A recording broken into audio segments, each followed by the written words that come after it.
वंदे मातरम viewers, welcome to my YouTube channel. मैं हूं डॉक्टर धर्मेंद्र कोरी, जिसका बहुत दिनों से इंतजार था। केवीएस ने बहुत सारी वैकेंसीज निकाल दी है, जैसा कि आप सब लोगों को पता है, जो लोग तैयारी कर रहे हैं। पिछले 3-4 यानी 2018 से लगभग 4 साल हो चुके हैं, कोई भी वैकेंसी नहीं आई थी। इस बार बम्पर वैकेंसी आई है और मैंने अपने शॉर्ट नोटिस वाली वीडियो में बताया था लगभग उतनी ही वैकेंसियाँ हैं। अब ऑफिशियल नोटिफिकेशन आ गया है। आज इस वीडियो में मैं उन पोस्ट के बारे में बात करूंगा जिनमें बीएड जरूरी नहीं है और लगभग देखिए सभी डिग्री धारियों के लिए ये इसमें मौका है। और इस बार अच्छा मौका है आप लोगों को, जिनको जॉब चाहिए, जिनको रोजगार पाना है, उनके लिए मैं कुछ कॉमन बातें बता देता हूं। इस वीडियो में मैं आगे आपको नॉन टीचिंग पोस्ट के बारे में ज़्यादा बताऊंगा। टीचिंग पोस्ट के लिए आप मेरा वीडियो देख लीजिएगा। टीजीटी, पीजीटी और पीआरटी के लिए अलग से वीडियो है, आप उसको देख लीजिएगा। लेकिन कुछ जो बातें हैं जो सभी में कॉमन रहेंगी, चाहे वो टीजीटी पोस्ट हो, टीचिंग पोस्ट हो या नॉन टीचिंग पोस्ट हो। साथ ही साथ 1-2 टीचिंग पोस्ट ऐसी हैं जिनमें कि बीएड की आवश्यकता नहीं है, सीटेट की भी आवश्यकता नहीं है, उसके बारे में मैं भी संक्षिप्त में यहाँ चर्चा करूँगा। तो ये वीडियो शुरू करते हैं।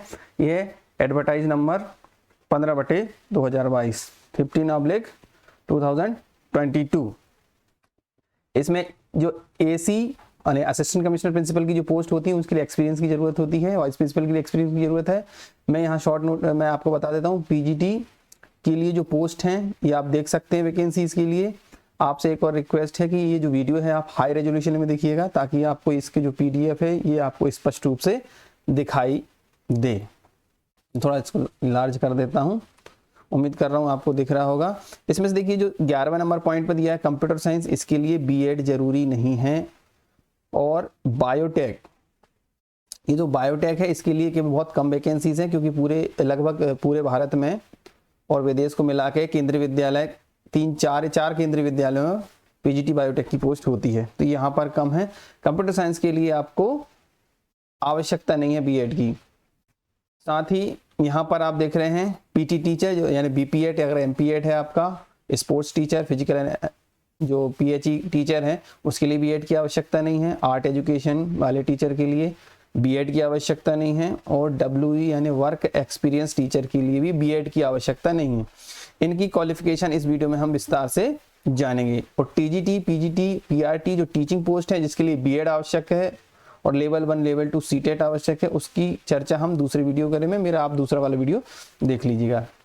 लाइब्रेरियन पोस्ट और पीआरटी म्यूजिक के लिए बीएड की आवश्यकता नहीं होती है। साथ ही मैं इसमें बात करूंगा, यहाँ पर जो आप देख रहे हैं finance officer, assistant engineer, assistant section officer, इन सब के लिए एक्सपीरियंस की आवश्यकता है। तो जो ऑलरेडी जॉब में है सेंट्रल, पीएसयू या फिर ऑटोनोमस बॉडीज में, वो आवेदन कर सकते हैं। यहाँ पर ये मैं बात करूंगा उसमें जिसमें कि आपको एक्सपीरियंस की आवश्यकता नहीं है, जिसमें ये जेएसए यानी जूनियर सेक्रेटरीट असिस्टेंट, सहायक सचिव, जो कनिष्क सहायक सचिवालय सहायक है, जिसकी जो एलडीसी होता है उसको केंद्रीय विद्यालय ने नाम बदलकर जेएसए रख दिया है। इसके लिए आपको आवश्यकता नहीं है, केवल एक स्किल टेस्ट होगा, उसके बारे में हम चर्चा करेंगे। पहले हम कॉमन बातों की बात कर लेते हैं। देखिए जो नॉन टीचिंग पोस्ट जो आवेदन आप कर सकते हैं, आवेदन की तिथि दी हुई है 12 दिसंबर से 26 दिसंबर के बीच आप आवेदन कर सकते हैं।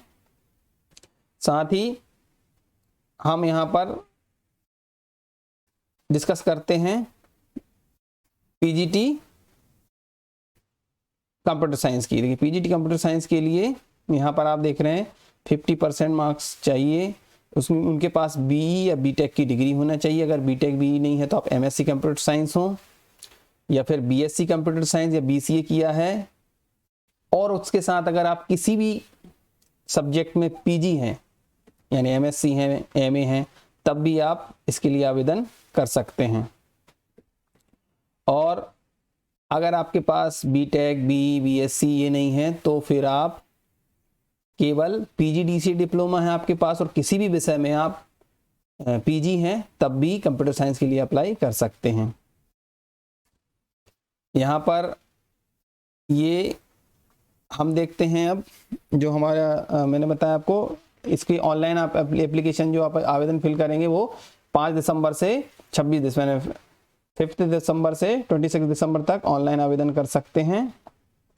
5 दिसंबर को सुबह 10 बजे से ही आवेदन कर सकते हैं, यानी आप सुबह 6 बजे आवेदन नहीं कर सकते 5 तारीख से।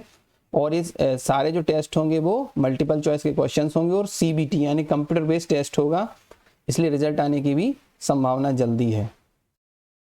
मैंने जैसा आपको बताया कि यहाँ पर मैं बात कर रहा हूँ जिसमें बीएड की आवश्यकता नहीं है, तो इसमें देखिए टीजीटी फिजिकल एजुकेशन के लिए आप बीपीएड हैं तो इसमें भर सकते हैं, उसके लिए केवल बीपीएड होना जरूरी है, इसमें कोई एक्सपीरियंस की अलग से आवश्यकता नहीं है।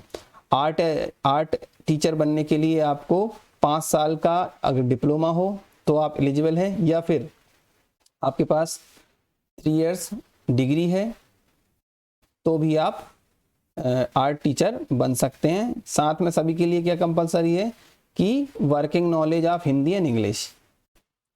डब्ल्यू के लिए क्या है, जो वर्क एक्सपीरियंस टीजीटी की जो ग्रेड है उसके लिए आवश्यक क्या है, आपको आवश्यक है इलेक्ट्रिकल गैजेट्स या इलेक्ट्रॉनिक्स, यानी इलेक्ट्रिकल या इलेक्ट्रॉनिक्स में आपके पास डिग्री होना चाहिए।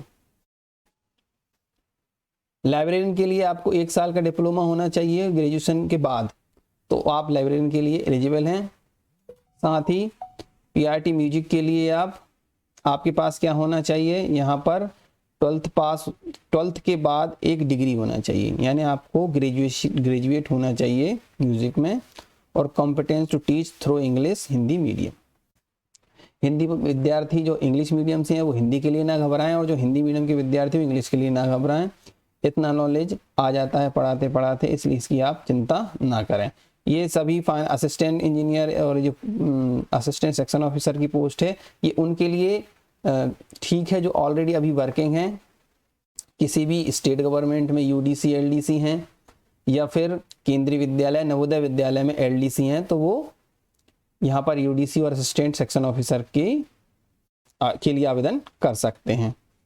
फ्रेशर्स के लिए क्या है, फ्रेशर्स के लिए एलडीसी यानी जूनियर सेक्रेटरीट असिस्टेंट, ये जो आप देख रहे हैं यहाँ पर ये फ्रेशर्स कर सकते हैं, यानी केवल 12th पास हैं आप तो आप इसके लिए एलिजिबल हैं।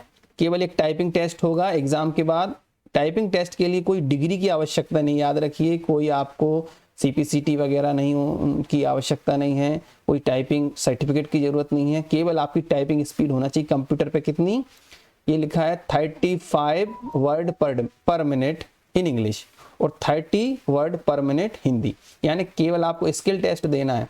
आप 12th पास हैं, आपकी कंप्यूटर पे टाइपिंग स्पीड अच्छी है, अगर आप इंग्लिश में टाइपिंग अच्छा करते हैं तो 35 वर्ड पर मिनट में, यानी प्रति शब्द 1 मिनट में 35 शब्द शुद्ध टाइप होना चाहिए इंग्लिश में, और 30 शब्द प्रति मिनट यानी 30 शब्द प्रति मिनट होना चाहिए हिंदी में, तो आप इसके लिए क्वालिफाई कर जाएंगे। मैक्सिमम एज लिमिट इसमें 27 या 27 वर्ष तक के जो अभ्यर्थी हैं वो JSA के लिए अप्लाई कर सकते हैं, लेकिन जो छूट है SC ST OBC के लिए गवर्नमेंट रूल्स के हिसाब से वो उनको छूट मिलेगी। सामान्यतः SC ST के लिए 5 वर्ष, OBC के लिए 3 वर्ष की छूट रहती है। साथ ही KBS, तो KBS में अगर कोई सब स्टाफ है तो उसके लिए कोई एज लिमिट नहीं है। केंद्रीय विद्यालय के किसी भी एम्प्लॉय के लिए डायरेक्ट रिक्रूटमेंट में कोई एज बार नहीं है। साथ ही साथ सारी जो एग्जाम है, चाहे वो JSA की हो, चाहे वो PGT PRT या TGT की एग्जाम हो, सभी का एग्जाम पैटर्न सेम है, सिलेबस अलग अलग है। सिलेबस में बहुत बड़ा बदलाव है, उसके लिए मैं अलग से वीडियो है उसको आप देख लीजिएगा। तो एग्जाम पैटर्न CBT होगा। क्वालिफिकेशन के बारे में बता चुका हूँ। एज के लिए रिलैक्सेशन SC ST 5 साल, OBC के लिए 3 वर्ष, और दिव्यांग कैंडिडेट के लिए और वुमेन कैंडिडेट के लिए भी अलग से रिजर्वेशन है। तो यहाँ पर आपको आप देख रहे हैं एज रिलैक्सेशन जिसकी मैं बात कर रहा था। अधिकतम देखिए वुमेन कैंडिडेट के लिए अधिकतम 10 साल होगी, ठीक है। और यहाँ पर अलग अलग कैटेगरी में, जो जैसे कि मैंने आपको बताया, OBC के लिए अधिकतम 8 वर्ष, 2 वर्ष का अंतर रहता है OBC और SC ST में। तो एक्स सर्विसमैन के लिए भी ये कैटेगरी दी हुई है, यहाँ पर आप स्क्रीनशॉट ले सकते हैं। वीडियो को हाई रेजोल्यूशन में देखिए, वीडियो काम का लगे तो आप क्या करिएगा, चैनल को लाइक करिएगा, वीडियो को लाइक करिएगा, चैनल को सब्सक्राइब करिएगा। यहाँ पर मैं एक चीज़ और इम्पोर्टेंट आपको बता देता हूँ कि जितने भी आपको एज रिलैक्सेशन है जो हाईएस्ट होगा वही मिलेगा। और इसमें एक रिटन एग्जाम है, रिटन एग्जाम के बाद इंटरव्यू या परफॉर्मेंस टेस्ट, जो भी आपकी पोस्ट है उसके अकॉर्डिंग। जैसे कि एलडीसी यानी जीएसए और एसएसए के लिए क्या है, आपको टाइपिंग स्पीड चाहिए, जीएसए के लिए तो पीआरटी वगैरह के लिए डायरेक्ट इंटरव्यू होगा। लाइब्रेरियन के लिए भी इंटरव्यू है इस बार। ईडब्ल्यूएस के लिए रिजर्वेशन दिया है, ईडब्ल्यूएस का वो गवर्नमेंट नॉर्म्स के हिसाब से। देखिए 8 लाख इनकम के अलावा क्या है, अगर 8 लाख इनकम नहीं है, अगर किसी परिवार की 50,000 ही सालाना इनकम है तो ऐसा नहीं कि ईडब्ल्यूएस हो जाएगा। ये 4 क्राइटेरिया भी वो पूरा नहीं करना हो चाहिए। यानी कि अगर 5 एकड़ आपके पास 5 एकड़ से ज़्यादा ज़मीन है लेकिन आय 50,000 है तो भी आप ईडब्ल्यूएस सर्टिफिकेट के लिए एलिजिबल नहीं है। आपकी इनकम 8 लाख से कम है लेकिन आपके पास जो रहवासी जो आपका फ्लैट है वो 1000 स्क्वायर फीट का है या उससे ऊपर है तो एलिजिबल नहीं है। साथ ही 900 स्क्वायर फीट या उससे ऊपर का एरिया आपके पास प्लॉट है नगर निगम या नगर पालिका में, तब आप एलिजिबल नहीं है। और 200 स्क्वायर फीट का यानी लगभग 1800 स्क्वायर फीट से ऊपर अगर आपके पास कोई प्लॉट है गांव में या फिर ऐसी जगह जो नगर निगम या नगर पालिका में नहीं आता तो भी इसके लिए आप एलिजिबल नहीं है सर्टिफिकेट के लिए, ये बताया गया है। अब जो मुख्य बात है यहाँ पर, in case of candidate applying for the post of TGT English Sanskrit maths, ये valid CTET certificate issued by the CBSE. तो मैं इसकी बात ही नहीं कर रहा हूँ, ये अलग वीडियो में मैं कवर करूंगा टीजीटी, पीजीटी और पीआरटी को। अब मोड ऑफ सिलेक्शन के बारे में मैं आपको बता ही चुका हूँ। ये सिटीज हैं, ज्यादातर क्या है जो स्टेट है उनकी राजधानी ही एग्जाम सेंटर होंगे। शॉर्ट नोटिस में मैंने आपको बता दिया था, यहां पर आप देखिएगा, ये यहां पर ऑनलाइन होगा। एक बात नोट करिएगा, कंप्यूटर बेस होगा। जो पर्सन्स विद डिसेबिलिटी होंगे उनके 40% या उससे अधिक विकलांगता या दिव्यांगता है तो वो एलिजिबल हैं, उसके लिए एनेक्सर्स दिए हुए हैं। और यहाँ पर बेस्ड ऑन परफॉर्मेंस टेस्ट, इसके बाद अप्लाई कैसे करेंगे, अप्लाई ऑनलाइन होगा जिसके बारे में आपको बता चुका हूँ। ये ऑफिशियल वेबसाइट है www.kvsangathan.nic.in। पुराना जो URL है वो kvs.org है, kvshq.org, अभी बदल गया है, NIC सर्वर पर शिफ्ट हो गया है। तो याद रखिए यहाँ से आप भर सकते हैं। अगर आप स्वयं भर सकते हैं तो आप अपने लैपटॉप कंप्यूटर है उससे आप भर सकते हैं, नहीं तो आप किसी की मदद भी ले सकते हैं।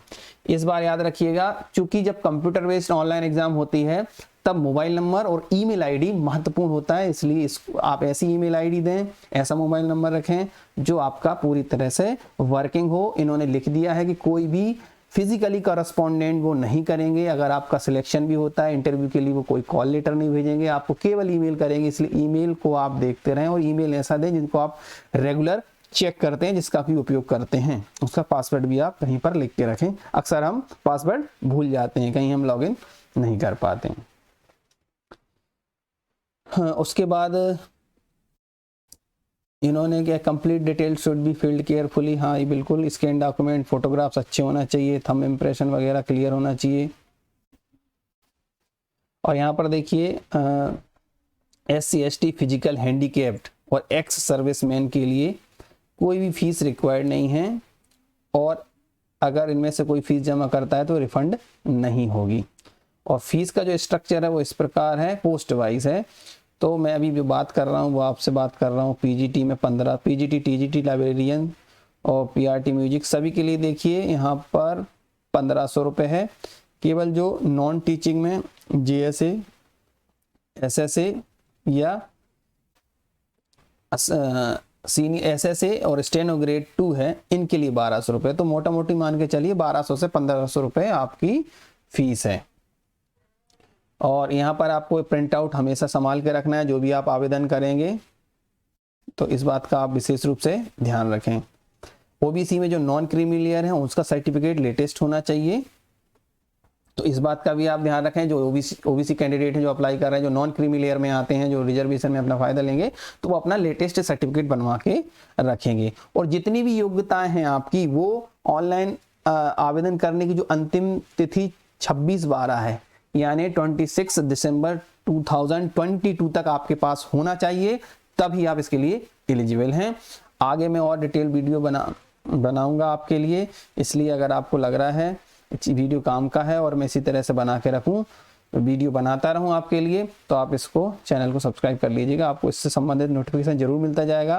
पूरी इस KBS की यात्रा के दौरान मैं आपके साथ हूँ। इंपॉर्टेंट डेट्स ये रहा है आपके सामने, 5 दिसंबर से स्टार्ट होंगे फॉर्म भरना, वो भी सुबह 10 बजे से, यानी 9 बजे के, यानी 10 के पहले आप नहीं भर पाएंगे, 1-2 घंटे बाद ही आप भर सकते हैं, यानी 10 के बाद कभी भी। Last date of online submission यानी 26/12 को रात के 12 बजे के पहले, यानी 11:59 तक आप फॉर्म भर सकते हैं। डेट ऑफ रिटर्न टेस्ट आप KBS की वेबसाइट पे आपको मिल जाएगा, तो वैसे भी YouTube पे मिल जाता है आपको, तो ऑफिशियल जानकारी दूंगा मैं, ये बिल्कुल केंद्रीय विद्यालय संगठन के ऑफिशियल वेबसाइट का जो PDF है वही मैं आपको बता रहा हूँ। इसलिए कह रहा हूँ, अगर आपको कुछ इसमें दिखाई ना दे तो आप हाई रेजोल्यूशन में वीडियो देखिएगा, अच्छी क्वालिटी में वीडियो देखिएगा, डाटा थोड़ा जाएगा लेकिन आपको ये यहाँ पर क्लियर हो जाएगा।